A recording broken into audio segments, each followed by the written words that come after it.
Sa previous episode, si Zai na ating bida ay gusto nang pumunta sa langit, naghahanap siya ng paraan para mamatay at dinamay pa niya ang kanyang chika bebe para magpakamatay sila ng sabay. Kaso imbes na tatalon na sila sa Manila Bay, bigla na lang dumating ang isang truck ng JNT at sinasagasaan sila at dahil dito ay napunta si Zai sa ibang mundo, hiniling ng babae na gawin siyang isang bayani sa kaharian nila. Di pumayag si Zai sa kagustuhan nito at ang hangad niya lang talaga sa buhay ay wakasan na ang nakakabagot niyang buhay. Di nagtagal ay umalis si Zai at nakatagpo ng isang babaeng catgirl at sinasakal ito ng puno at dinamay pa si Zai, subalit bigla na lang nahilo ang puno at malaki ang pasasalamat ng catgirl dahil niligtas siya ni Zai. At sa pagpapatuloy, ginagamit ni Suzuki ang kanyang espesyal na kapangyarihan para gawing alagang hayop ang isang nilalang at dahil dito, nagbabago ang ilang parte ng katawan ni Annette at ang kanyang mga mata ay nagiging itim. Gumamit naman si Kotaro ng rap song para kutsain kung gaano kadali umipekto ang spell kay Annette dahil sa kanyang pagiging inosente. Nakita ito ng Catgirl at sinubukan na pigilan si Kotaro, ngunit ginamit din ni Suzuki ang kanyang kapangyarihan kay Catgirl at naging alipin din ito sa kanya tulad ni Annette. Pagkatapos ipakita ang kanyang mga kakayahan, ipinahayag ni Suzuki na walang makakatakas sa kanyang kapangyarihan kaso biglang dumating si Isa at sinabi kay Suzuki na mali ang paggamit niya ng kanyang kapangyarihan, ipinapaalala ni Isa na siya ang nagturo kay Suzuki kung paano gamitin ito at hindi para gumawa ng masama. Dagdag rin ni Isa na walang makinig sa kanya, at sumang-ayon ang mga tao sa lungsod kay Isa kaya't nagumpisa silang lumaban kay Suzuki at dahil dito ay nagalit si Suzuki at pinakawalan ang kanyang mga lobo para atakihin ang mga tao, at ipinahayag na wawasakin niya ang lungsod at gagawa ng bago. Tinawag ni Isa ng kung ano-anong pangalan si Suzuki pero tumawa lang ito at sinabing isa siyang bayani, at nais niyang gawing bahay ang simbahan ni Asha at habang umaatake ang mga lobo, nagbuga sila ng mga fireball sa mga bahay at residente at nagsimula ng masunog ang veil kaso pinuprotektahan ni Zai ang kanyang sarili gamit ang higanteng armor. Matapos ang maraming sipa at suntok, nagawang mabasag ni Catgirl ang armor subalit agad din siyang napabagsak ng helmet ni Zai, ikinulong ni Zai si Catgirl sa isang bariles at binalaan siya tungkol sa mabangis na pusa sa loob. Nakita ni Yesa si Isa na nahihirapan sa labanan at narinig ang kanyang pagdadalamati tungkol sa maling paggamit ng mga dayuhan sa kanilang mga regalo para sa pansariling kapakinabangan. Isinalaysay ni Isa na dati si Suzuki ay isang tahimik na bata na may mahina ang personalidad. Naakit si Zai sa kwento at nagsimulang magsulat at tinanong niya kung saan pumunta si Suzuki, at sinabi ni Isa na nagpunta ito sa simbahan kaso binalaan niya si Zai na wala siyang laban kay Suzuki dahil wala siyang kapangyarihan. Determinado si Zai na isulat ang kanyang obra maestra, kaya sinamahan siya ni Isa sa pintuan ng simbahan at namangha si Zai sa kagandahan ng simbahan habang nag-aalala si Yesa, tungkol sa pagharap kay Suzuki na may sobrang kapangyarihan nang wala sa plano. Uminom si Zai ng lason habang nag-iisip si Yesa ng palihim na paraan, ngunit binaliwala ito ni Zai at dumiretso sa simbahan at sa loob. Ipinahayag ni Zai ang interes sa kwento ni Suzuki at nais niyang isulat ang isang nobela tungkol sa kanyang mga karanasan, ngunit mas naging mapagmataas si Suzuki at tinanggap ang ideya ng isang manunulat na magtala ng kanyang mga kagitingan. Sinabi ni Zai na ang kwento ay tungkol sa isang taong nilamon ng kapangyarihan, nainsulto si Suzuki at iniutos sa mga lobo na patayin ang mga nanghihimasok at lumaban si Isa at nagpaputok ng mga sinag ng liwanag para patayin ang ilang lobo. Ngunit isang lobo ang kumuha ng kanyang magic staff at naalis siya sa laban. Inutusan ni Suzuki ang mga lobo na sunugin si Zai kaso sinasalag ni Zai ang mga fireball gamit ang kanyang armor helmet na nagdulot ng malaking pagsabog. Sa huli ay lumitaw si Milush mula sa helmet at sinasalag ang unang antas ng mga spells at habang kumakalat ang mga apoy na tinukoy ni Annette, nagsimula ng mag-alala si Kotaro na mas malakas ang kanilang mga kalaban kaysa inaakala nila. Ipinapaalala ni Suzuki kay Zai na mayroon pa siyang alas at ito ang higanteng lobo. Agad-agad niyang inutusan ni Suzuki ang kanyang pangunahing alagang hayop na umatake at kinagat nito ang balikat ni Zai, ngunit sa gulat ni Suzuki ay mabilis na kumalat ang lason sa dugo ni Zai patungo sa lobo na agad nitong ikinamatay. Pinagaling ni Isa si Zai habang nagpanik si Kotaro at tumakbo. Hiningi ni Isa ang pagsuko ni Suzuki kaso ipinakita ni Suzuki ang kanyang huling alas at ito si Annette. Inutusan niya itong umatake at hinugot ni Annette ang isang daga at sumugod kay Yesa. Hindi kayang harapin ng pari ang kanyang kaibigan kaya naghanda siyang umatras, ngunit sinabi ni Zai kay isa na mas malakas si Annette kaysa iniisip niya at tiwala si Suzuki sa kanyang kakayahan, ngunit naniniwala si Zai na kayang pumili ni Annette ng kanyang sariling kapalaran. Habang ang talim ni Annette ay nasa leeg ni Zai, sinabi niya sa kanya na hindi siya isang ibong nakakulong sa hola at na-inspire ng kanyang mga salita. Nagkaroon ng internal na laban si Annette at sa huli ay tinusok niya ang daga sa kanyang sariling binti, bumagsak siya at sinalo ni Zai at ibinalik siya sa normal na anyo sa kagalakan ni Yesa. Hiningi ni Zai kay Yesa na pagalingin si Annette at ginawa niya ito. Naalala na mas malakas si Annette kaysa sa inaakala niya at matapos makita ito ay nabasag ang maskara ng kay-abangan ni Suzuki, na ipinakita ang kanyang tunay na takot. Kinakabahan ay hinawakan niya ang daga at halos wakasan ang sariling buhay, ngunit pinigilan siya ni Zai at nais na matapos ang kanyang libro at tinanong ni Zai si Suzuki tungkol sa kanyang kwento, na nagudyok sa batang lalaki na balikan ang kanyang nakaraan. Naalala ni Suzuki ang kanyang buhay sa Earth bilang isang mahinang bata na hindi kayang lumaban sa bullying at pang-aabuso. Itinatrato siya na parang alagang hayop ng mas matatandang bata at naramdaman niya ang kawalan ng kapangyarihan, pinag-isipang wakasan ang sariling buhay ngunit wala siyang lakas ng loob. Nagbago ang kanyang buhay nang mabangga siya ng isang truck na nagdala sa kanya sa bagong mundo. Dito ay hindi na siya isang biktima kundi isang bayani na may tungkuling iligtas ang mundo mula sa Demon King ng Wrath. Armado ng isang makapangyarihang regalo at ginamit ni Suzuki ang kanyang kakayahan sa domestikasyon upang sumama ang mga ligaw na lobo sa kanya. Sa kabila ng pangakong maging isang bayani, itinatrato pa rin siyang masama na tulad ng naranasan niya sa Earth at ngayon, gayunpaman ay may kapangyarihan siyang gumanti at hindi hinayaan ang pagkakataon na makawala. Sa isip ni Suzuki na wala siyang ginawang mali at sa alinmang mundo siya naroroon, palagi siyang magiging isang walang kwenta kung walang determinasyon at matapos marinig ang kwento ni Suzuki, nasiyahan si Zai sa conclusion ng kanyang nobela na pinamagatang, The Failure in Another World. Isinulat nito ang kwento ng isang mahinang tao na umaasang mabuhay bilang isang bayani kaso hindi man lang naging kontrabida dahil sa kanyang sariling kahinaan. Nagpasalamat si Zai kay Suzuki sa pagbibigay ng kinakailangang nilalaman para sa libro, ngunit inamin niyang hindi ito matatawag na obra maestra. Agad-agad ay pinunit niya ang isa sa mga pahina at lumikha ng isang magical circle para mag-summon ng isang transfer student. Sa pagbabalik ng sobrang kapangyarihan ay ibinalik si Suzuki sa kanyang orihinal na mundo. Nagulat si Annette nang mapansin na mayroon ng gift si Zai na pagsusulat. Naniniwala si isa na maaaring ito ay isang espesyal na kakayahan na aktibo lamang laban sa ibang mga transfer, na nagmumungkahi na dinala si Zai sa mundong ito upang labanan ang mga itinuturing na bayani at dahil sa pagkapagod ay bumagsak si Zai, nabigo sa kanyang kakayahan na isulat ang kanyang obra maestra. Nagtanong siya kung kailan darating ang taong mag-i-inspire sa kanya na lumikha ng kanyang obra maestra, ngunit alam niyang hindi pa iyon dumating at sa kabila ng pagpapabalik kay Suzuki sa Earth, nagtanong si Zai kung ano na ang nangyari dito at sa ibang lugar ang mga lobong dating tamed ni Suzuki ay ngayon malaya na, habang si Catgirl ay lumabas mula sa bariles na litong-lito. Samantala ay binigyan ni isa si Zai ng pinakahihintay niyang bagong kabaong na may mahusay na pagkagawa at gintong detalye. Nakipag-usap si isa kay Annette tungkol sa posibleng mahalagang papel ni Zai sa mundong ito at na ang kanyang paglalakbay ay magiging mahirap at masakit. Bago umalis si Zai ay tinanong ni isa kung naging ganito si Suzuki dahil nagkaroon siya ng higit na kapangyarihan kaysa nararapat sa kanya. Hindi sigurado si Zai kung iyon ang pangunahing dahilan kaso natatakot si Yesa na babalik si Suzuki sa isang miserable na buhay sa kanyang orihinal na mundo. Gayunpaman ay naniniwala si Zai na may pagkakataon si Suzuki na baguhin ang kanyang kwento batay sa kanyang natutunan at naranasan sa mundong ito. Sa Earth ay nagpasa si Suzuki ng resume sa lokal na merkado upang ipagpatuloy ang normal na buhay. Tinanong siya ng interviewer kung bakit siya huminto sa pag-aaral na nagbalik ng mga alaala na nagpapaliwanag ng kanyang kawalan.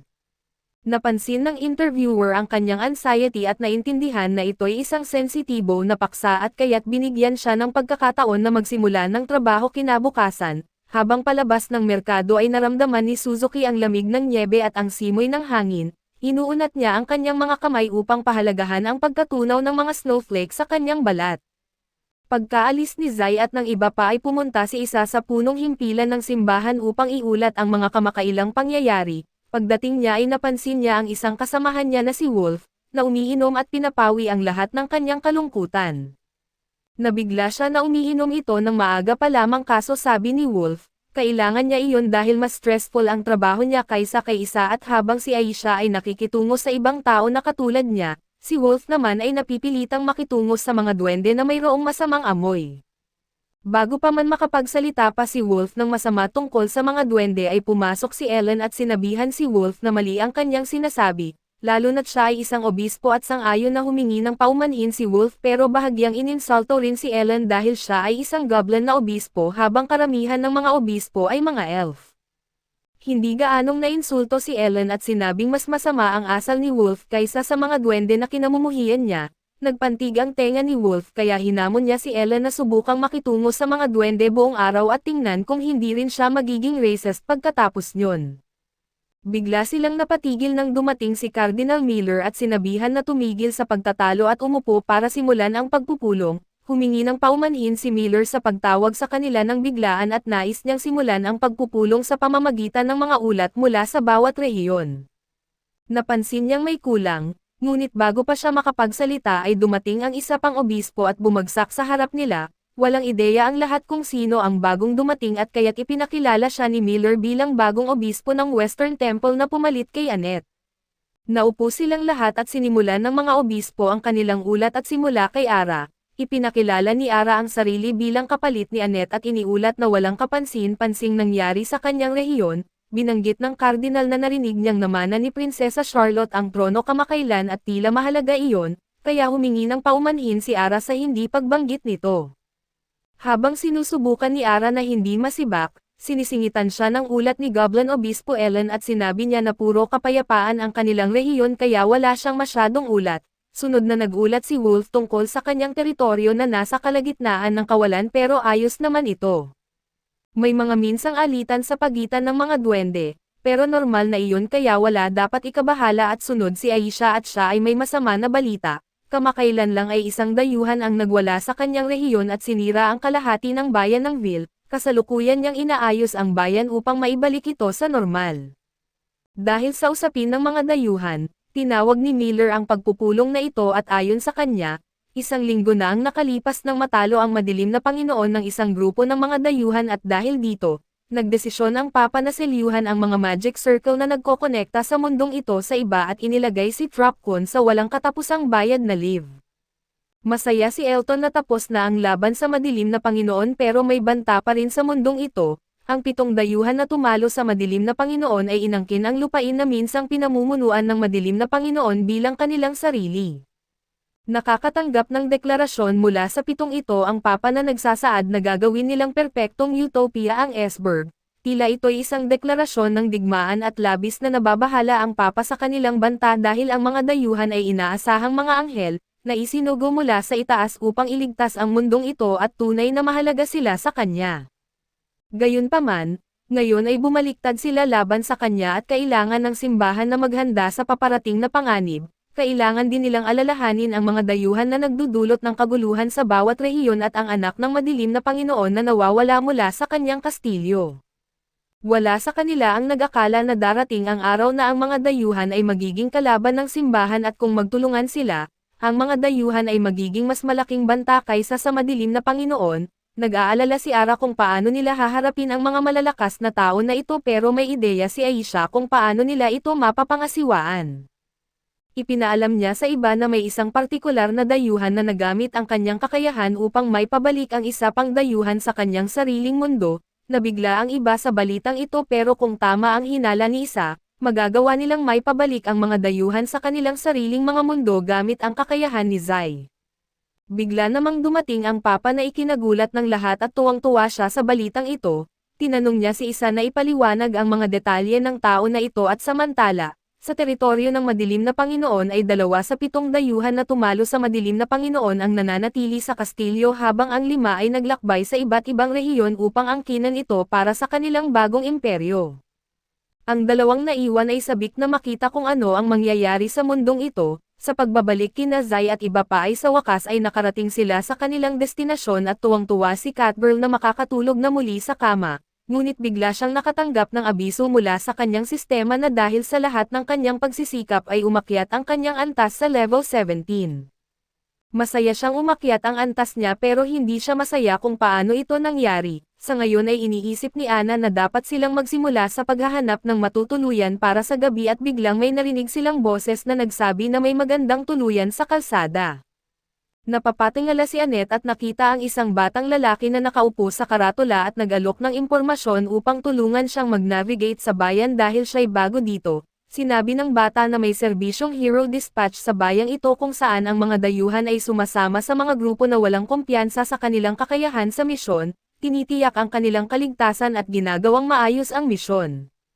Sinabi ng bata na siya ang nakaisip ng ideya pero nang mabanggit niya ang mga dayuhan, naalala ni Catgirl ang ginawa ni Nakotaro at Suzuki kaya ayaw niyang makikisali rito at hindi maintindihan ng bata, kung bakit ayaw niya sa mga dayuhan dahil sila ang nagligtas sa mundong ito.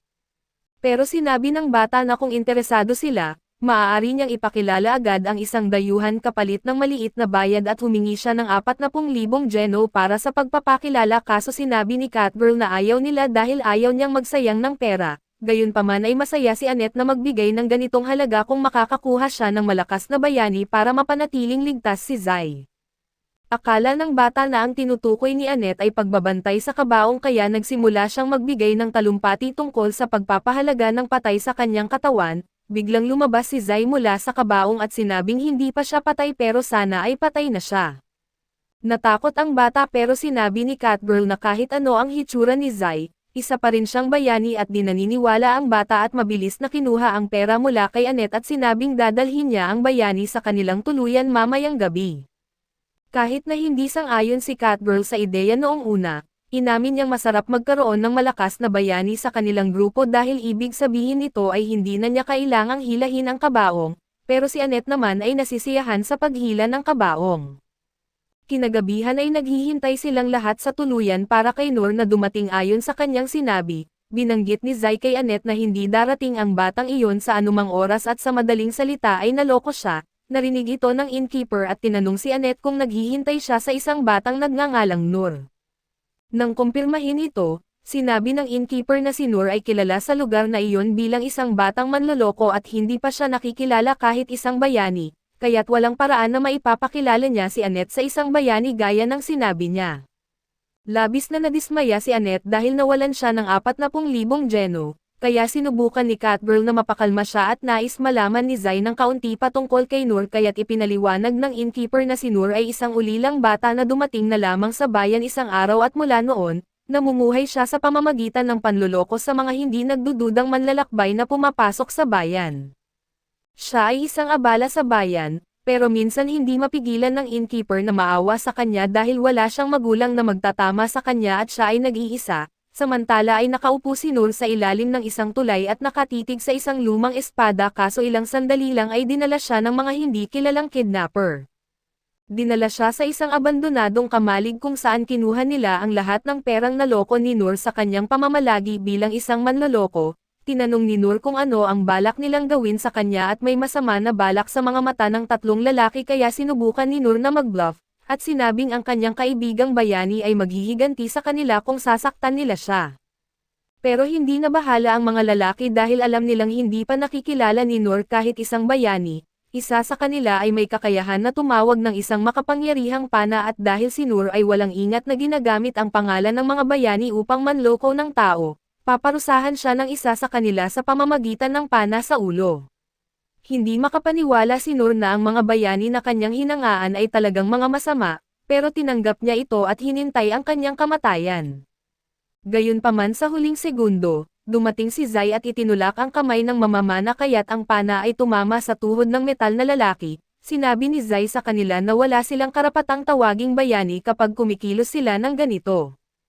Binaliwala ang kanyang mga salita ng isa na may kumikislap na mata at ginamit ang kanyang kakayahan upang suriin si Zai. Sa kanyang pagkabigla ay natuklasan niyang si Zai ay isang dayuhan din at lahat sila ay kinabahan dahil hindi nila alam kung anong kapangyarihan ang maaaring mayroon si Zai pero sa masusing pagsusuri, napansin ng appraiser na si Zai ay may 1 puntos lamang ng HP na natitira at kasalukuyang may lason sa katawan.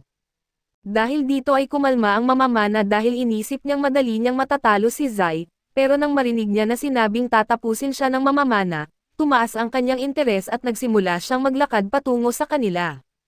Nagulat ang appraiser dahil biglang tumaas ang health stats ni Zai at sinimulan niyang e-challenge ang mamamana na barilin siya sa puso. Inisip ng mamamana na ito ay isang patibong kaya't tumakbo siya kasama ang kanyang mga kaibigan. Nadismaya si Zai dahil umaasa siyang tatapusin siya ng mga ito. Nagsalita si Noor at tinanong si Zai kung siya ay isang bayani pero itinanggi ni Zai na siya ay isang taong marangal tulad niya. Siya lamang ay isang tao na nagtatangka na makatawid sa mundo ng mga matatanda. Ang mga matatanda ay maaaring maging malupit at mapanlinlang, pero si Noor ay bata pa kaya iniisip ni Zai na dapat niyang subukan na panatilihin ang kanyang inosente ng kaunti pa bago siya maging kasing sama ng mga bulok na dayuhan. Sinimulan ni Zai na umalis at si Noor ay na-inspire sa kanyang mga sinabi pero agad na nagpanik nang napagtanto niyang nakalimutan ni Zai na tulungan siya kaya't siya ay mananatiling nakatali buong gabi. Kinabukasan ay naghahanda sina Zai at ang iba pa na umalis ng bayan upang ipagpatuloy ang kanilang paglalakbay, pero napansin ni Catgirl na mukhang antok si Zai kaya tinanong niya kung nakatulog ba siya ng maayos. Naalala ni Annette na umalis si Zai kagabi nang hindi nagsasabi kung saan pupunta kaya tinanong niya kung kasama ba siya ng isang babae buong gabi.